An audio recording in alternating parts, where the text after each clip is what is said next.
Depuis l'étape de massification scolaire et d'unification du premier degré et du collège, on a l'habitude de dire que l'un des défis auxquels l'école est confrontée, et c'est juste de le dire, c'est de transmettre le même corps d'objectifs, de contenu à l'ensemble d'une génération, alors même que les élèves sont élevés, sont socialisés chez eux et dans leur famille, dans leur quartier,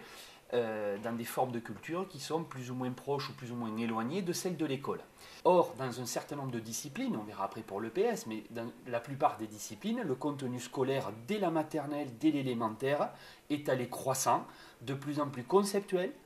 en laissant de plus en plus à la charge des élèves l'activité de compréhension, de verbalisation, avec des intentions louables qui étaient de dire on ne va pas leur donner des trucs tout faits pour répéter. Au départ, les intentions étaient louables, sauf que de plus en plus de choses sont à la charge des élèves et l'école n'accompagne pas assez. C'est des élèves plus éloignés des exigences de la culture cultivée au départ et une culture cultivée qui va en croissant, en se complexifiant. Et dans le premier degré, on a réduit le temps scolaire. Dans le second degré, il y a une pression pour diminuer la spécialisation des enseignants sur leur discipline et leur capacité à enseigner leur contenu. Et donc, les politiques publiques affaiblissent les moyens pour répondre à ce défi.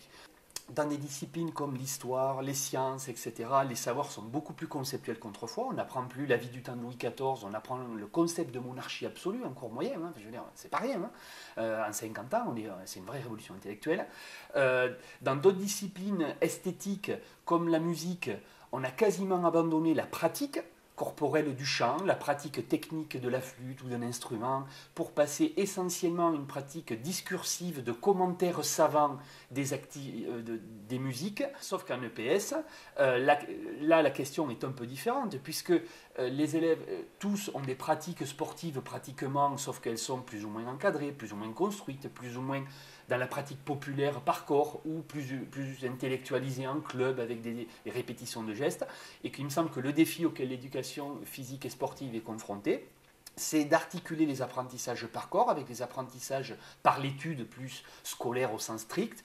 pour combiner les deux et ne pas abandonner la pratique en se tournant que vers de l'intellectuel, mais pas non plus en se limitant à de la pratique telle que les jeunes la connaissent en bas de la cité, taper dans le ballon, etc. Parce que sinon, qu'est-ce qu'ils apprennent de différent de ce qu'ils connaissent déjà ?